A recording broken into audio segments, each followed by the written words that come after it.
ನೋಡಿಯಪ್ಪ, ಹಾಲಿನ ರೇಟು ಹೆಚ್ಚಾಗಿಲ್ಲ. I am repeating it. ಹಾಲು ಹೋದ ವರ್ಷ ಇದೇ ಸಂದರ್ಭದಲ್ಲಿ 90 ಲಕ್ಷ ಲೀಟ್ರ್ ಇತ್ತು.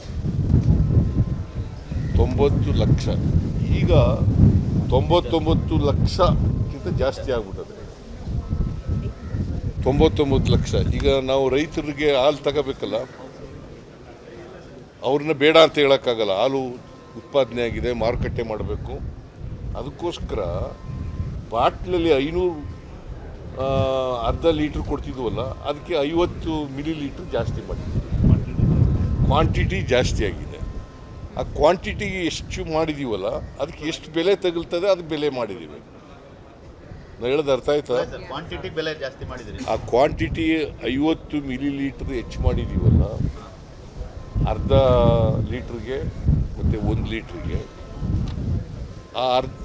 ಅದಕ್ಕೆ 2 ರೂಪಾಯಿ 10 ಪೈಸೆ ಆಗುತ್ತೆ.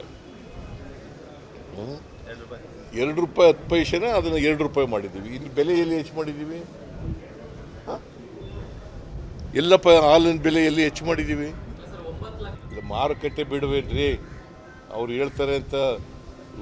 ಅವ್ರ ಕಾಲದಲ್ಲಿ 90 ಲಕ್ಷ ಲೀಟ್ರ್ ಇತ್ತು, ನಮ್ಮ ಕಾಲದಲ್ಲಿ 99 ಲಕ್ಷ ಲೀಟ್ರ್ ಆಗಿದೆ. ಅದಕ್ಕಿಂತ ಜಾಸ್ತಿ ಆಗಿದೆ. ಸುಮ್ಮನೆ ಅವ್ರು ಹೇಳ್ತಾರೆ ಅಂತ ನೀವು ಬರೆದು ಬಿಡ್ತೀರ? ನಿಮಗೂ ವಿವೇಚನೆ ಇರಬೇಕಲ್ಲ. ಅವ್ರು ಹೇಳ್ತಾರೆ ಅಂತ ನೀವು ಬರೆದು ಬಿಡೋದ? ಬೆಲೆ ಏರಿಕೆ ಆಗೋಯ್ತು. ಎಲ್ಲಿ ಹಾಲಿನ ಬೆಲೆ ಏರಿಕೆ ಆಯಿತು? ಒಂದು ಆಗಿಲ್ರಿ. ಹಾಲಿನ ದರ ಹೆಚ್ಚಾಗಿಲ್ಲ, ಅಷ್ಟೇ ರೇಟ್ ಇದೆ. ನಾವು 500 ಮಿಲಿ ಲೀಟ್ರ್ ಕೊಟ್ಟರೆ ಅಷ್ಟೇ ರೇಟು, 1000 ಕೊಟ್ಟರೆ ಅಷ್ಟೇ ರೇಟು.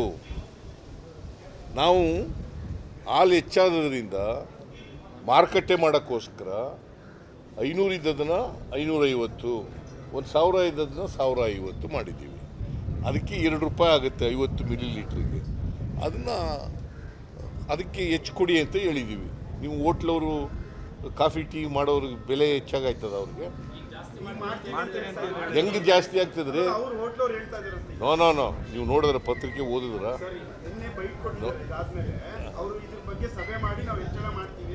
ಹೆಂಗೆ ಹೆಚ್ಚಳ ಮಾಡ್ತಾರೆ? ಹಾಲಿನ ರೇಟ್ ಜಾಸ್ತಿ ಆದ್ರೆ ತಾನೇ ಹೆಚ್ಚಳ ಮಾಡೋದು. ಹಾಲಿನ ರೇಟ್ ಹೆಚ್ಚಾದ್ರಲ್ವೇನ್ರಿ? Did you convince or not? ಎಲ್ಲಿಗೆ ಚೆಲ್ಬಿಡ್ಬೇಕಂತ ಹಾಲು ನಾನು ಯಾವನ ಯಾವನು ಹಾಲು ಚೆಲ್ಲಕ್ಕಂತ ಎಲ್ಲ ಭಯ. ನಾವು ಕೊಂಡ್ಕೊಳ್ಳೆಲ್ಲ ಹೋಗಿ ಅನ್ನಕ್ಕಂತ ರೈತರಿಗೆ. ಹೌದು, ಕೊಂಡ್ಕೋಬೇಕಾದ್ರೆ ಮಾರಾಟ ಮಾಡಬೇಕಲ್ಲ. ಮಾರಾಟ ಆಗಬೇಕಲ್ವೇನೆಯ? ಅದಕ್ಕೆ ನೋಡಪ್ಪ, ಈ ಮಾರಾಟಗಾರರು ತಗೊಳ್ಳೋರು ಇದ್ದಾರಲ್ಲ, ಕೊಳ್ಳೋರು ಇದ್ದಾರಲ್ಲ, ಅವ್ರಿಗೆ 500 ಮಿಲಿ ಕೊಡ್ತಿದ್ದದನ್ನು ಇನ್ನೂ 550 ಕೊಡ್ತೀವಿ. 2 ರೂಪಾಯಿ ಜಾಸ್ತಿ ಕೊಡ್ರಪ್ಪ ಅಂತ ಹೇಳ್ತೀವಿ ಅಷ್ಟೇ.